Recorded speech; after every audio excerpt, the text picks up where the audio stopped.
So we move on now to Ruth 1:8 in Hebrew. See if you can pronounce this. Here's how I would pronounce it. Tav, sorry. Vatomer Naami, Lishte Kaloteha, Lekana Shovana. Okay, so what do you recognize? Vav Patak doubling, converted imperfect or preterite. Naomi, that's a name. La means to, as in the preposition to. Ha is her, the possessive suffix. Well, let's go ahead and translate it, shall we? Vatomer is like Vayomer. Vayomer is very common in the Old Testament in narratives, and God said, Vayomer Elohim, let there be light. But this is Vatomer. Why is it Vatomer instead of Vayomer? Because it's a girl talking, not a guy. So Vav Patak doubling, it's a converted imperfect or preterite. That means that this tav is an imperfect performative. Which one is it? It's the third feminine singular. And that makes sense because Naomi is the subject and she's a she. So, and Naomi said, or this word by itself is and she said, and then Naomi makes it clear who is doing the saying. And she said, this Vatomer it's a call or gist, it's a base, nothing done to it. Third feminine singular from Amar, to say. And we've already determined that Na'ami means my delight. And my delight said. And Naomi said, she said to Shete. Shete is the masculine plural construct. Why is it masculine plural when daughters-in-law aren't masculine? I don't know, maybe the word to, and you can do a little investigation if you want, maybe the word to just is generally masculine in its endings. But anyway, this is masculine plural construct, shete. And then kaloteha. Ha is the her. It's a possessive suffix. The yod tells me it's plural. And then we have kalot, or whatever the word is, kaloa, maybe, daughter-in-law. Anyway, it's a strange word. So, and Naomi said to two of her daughter-in-laws, and then here's where the quote begins. Lekana Shovana.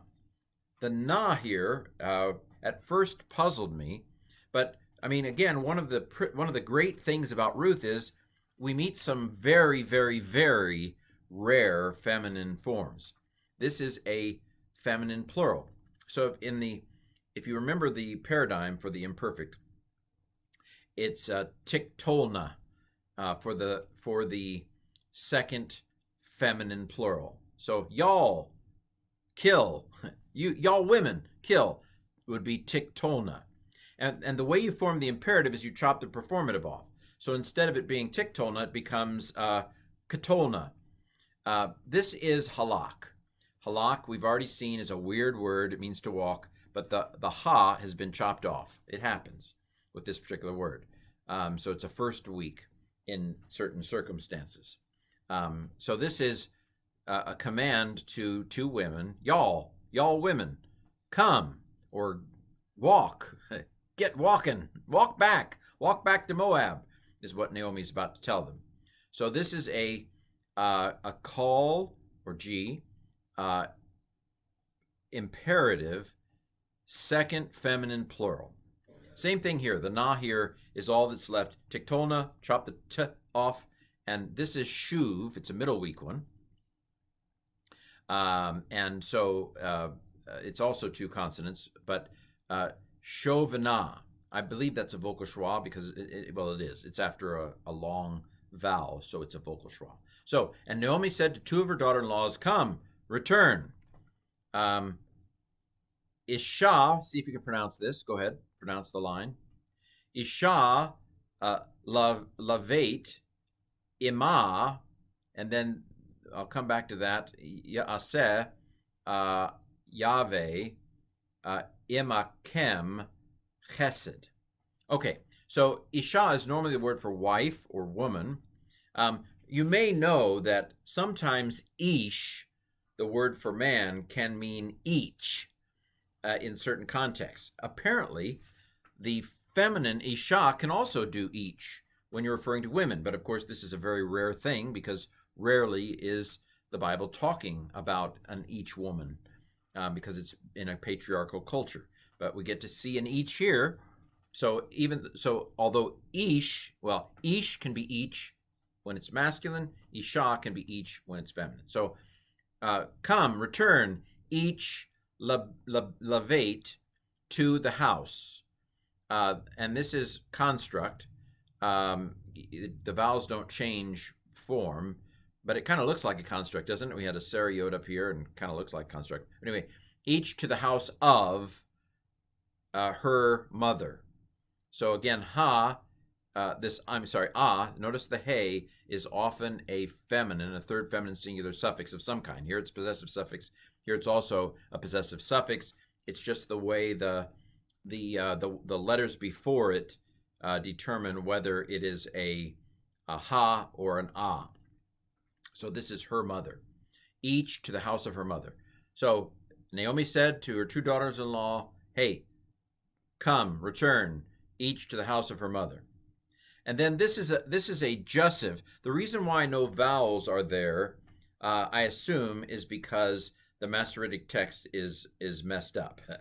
There are a few places, they're called kativ kareh or kativ kareh, where it's written one way, but you say it a different way. And I think that's what's going on here. I didn't double check. I should have double checked. But I think probably the vowels are messed up in the Masoretic text. And so they've just left the vowels off. But I'm pretty sure that this is a jussive form. The imperfect can be a jussive. The yod on the front tells me it's a third masculine singular jussive. It'd be a call stem. So let Yahweh do with y'all kesed. Let him keep faith with you. In other words, this kesed is a great word.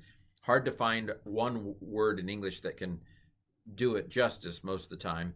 But let Yahweh do justice with you. Let Yahweh do faithfulness with you.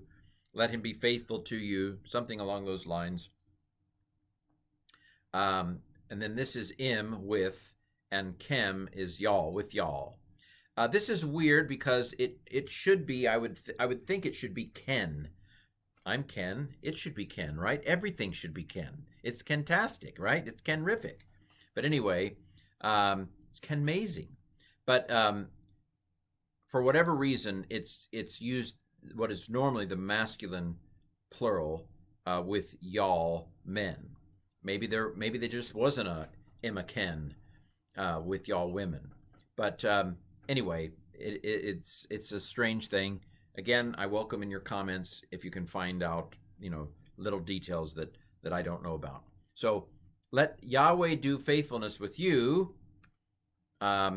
Ka'aseh asitem im hametim v'imati. Okay, let Yahweh keep faith with you. Ka'aseh, this is like as that you did with the dead and with me. Again, I don't know why this isn't 10. I know that if you have a mixed crowd, you would defer to the masculine, right? So that even if you had 8 women and 2 men, you would probably use the masculine form. But there are no men here. Why it didn't do asi-10, I don't know. Because this is, again, a second masculine plural. As y'all did with the dead ones and with me. This is a sa, same word. May the Lord do kesed as you did kesed with me.